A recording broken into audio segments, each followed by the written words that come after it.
গ্রামের পুরনো কাঁচা রাস্তার পাশে একটা ভাঙা বাড়ি। সন্ধ্যার পর কেউ ওই পথে যায় না। সেদিন বৃষ্টি হচ্ছিল। হঠাৎ রফিক শুনল, এই একটু দাঁড়াও।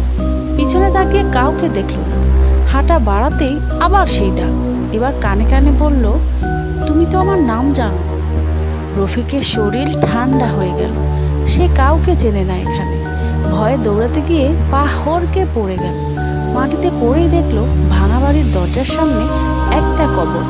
কবরে ফলকে নিজের নাম। ঠিক তখন কাঁধে কারো হাত। পিছন ঘুরতে সে নিজেকে দেখলো। চোখ নেই, মুখে ভাঙা হাসি। ফিসফিস করে সেই রফিক।